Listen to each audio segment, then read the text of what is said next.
Reflections on the good news of Jesus Christ for the Feast of the Trinity from the Gospel according to John. To set the stage, Nicodemus is a member of the Jewish Sanhedrin, the Jewish highest court, and is curious about Jesus, but does not want that to be known. He visits Jesus during the night and hears these words. Yes, God so loved the world that he gave his only Son, that whoever believes in him may not die, but may have eternal life. God did not send the Son into the world to condemn the world, but that the world might be saved through him. Whoever believes in him avoids condemnation, but whoever does not believe is already condemned for not believing in the name of God's only Son. The good news of the Lord.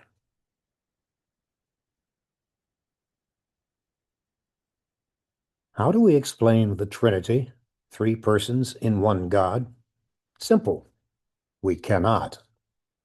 God is always beyond conceptualization, beyond imagination, beyond language, the ultimate mystery.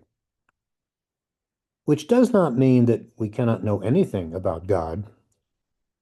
Indeed, we know quite a bit through what the Scriptures have revealed, from our communal and individual experiences, most of all, through Jesus and his gift of the Spirit.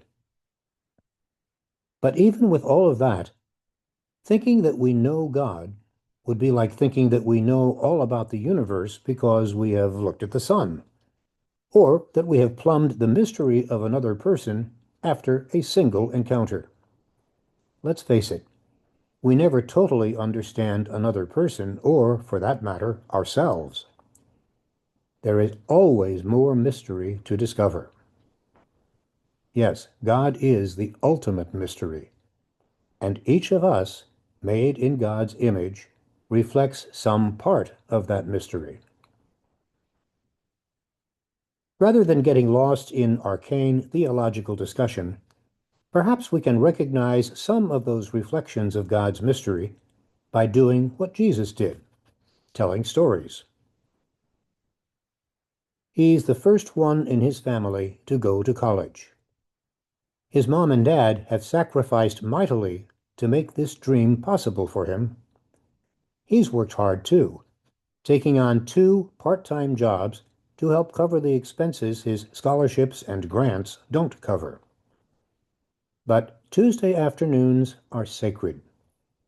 That's when he spends the afternoon at a city high school mentoring students just like him, students of color who have the potential to be the first in their families to go to college. His generosity is the fingerprint of God. Every day they rise before dawn and gather in the small room they have made their chapel.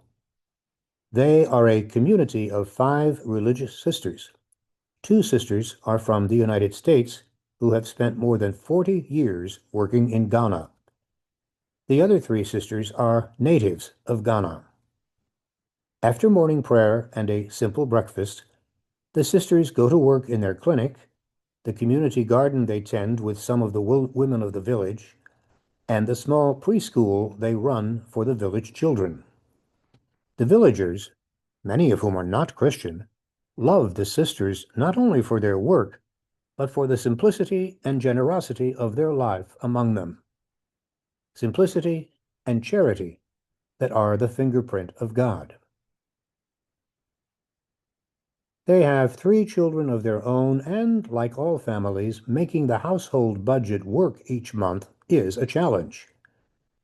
But they don't hesitate for a moment to make a place in their home and hearts for a child in need of a safe and welcoming place for a few weeks or months or longer. Over the past 10 years, they have been foster parents to 5 children. Their own children have happily been big brothers and sisters to these children whose young lives have been a nightmare. Yes, it's demanding and often heartbreaking, but they believe that every child deserves to be loved and cared for. Such compassion is the fingerprint of God. In his book, Abide in Love, Latin American priest and poet Ernesto Cardenal writes of the fingerprint of God that is found on every molecule of creation, on every moment of inspiration, on every work of peace. Faith begins with realizing the Spirit of God breathing life into all that exists. Faith that compels us to continue the creative work of God. Faith that invites us to embrace and be embraced in God's love that envelops every wonder of nature and every manifestation of compassion. Today's Feast of the Holy Trinity invites us to realize the many ways and the many people in which the love of God is revealed in our lives. How may our own hearts be opened to the Spirit of God revealing the fingerprint of God's love in whatever ways we are capable of offering, however small and ordinary and unassuming? A few more ways in which we may sense the fingerprint of God, if we are paying attention. Pick up any musical instrument and play the note A.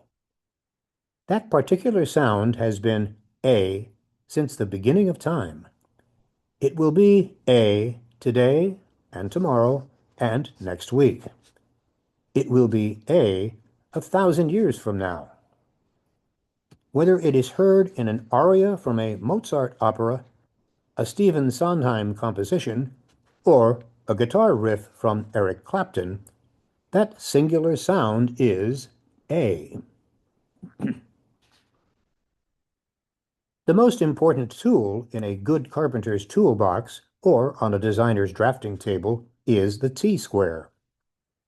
This simple measuring device enables cutting wood at perfect 90-degree angles and drawing straight and plumb horizontal lines. Whether building a sandbox or skyscraper, whether designing a cottage or office building, the T-square makes every line and angle true. Take a handful of seeds and plant them in the ground, water and care for them, and soon a plant will sprout.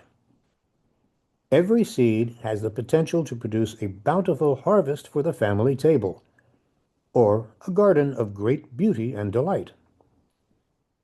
Whether we use those seeds to feed the starving or amass great wealth for ourselves, a seed, carefully planted and nourished, holds within itself the potential to produce a great harvest. Perhaps most importantly, think about the person you love most of all and who loves you most of all. In their eyes, you will always find welcome. In their embrace, you will always feel safe. In their presence, you will always know joy. Relationships are risky. We risk rejection, vulnerability, being taken advantage of. But when we open ourselves to the possibilities, when we put aside our own wants and expectations, love grows, heals, and fulfills. Today's Feast of the Trinity calls us to realize the lasting and eternal gifts of God, the beauty of inspiration, the wonders of nature, the constancy of science, the sacredness of love. How we use and experience these things are the beginnings of finding God and discovering the purpose of this life God has given us. This Trinity Sunday, we stop and ponder the many ways God makes God's presence known to us. In the eternity of time and space, in the constancy of nature, in the wonders of science, in every act of goodness and kindness, in the life-giving and affirming experience of selfless love. We give thanks for the grace that is ours in God, who is loving Father and Creator, God who is teacher and redeemer, God who is love that binds us to one another as family and community and church. May we give thanks for such extraordinary grace by the ordinary ways we reveal that grace in this time and place of ours. Thanks for listening. Feel free to share this if you care to, and consider subscribing to these weekly gospel reflections, which you can do at our website, www.justanother.disciple.com. Once again, www.justanother.disciple.com. Thanks again.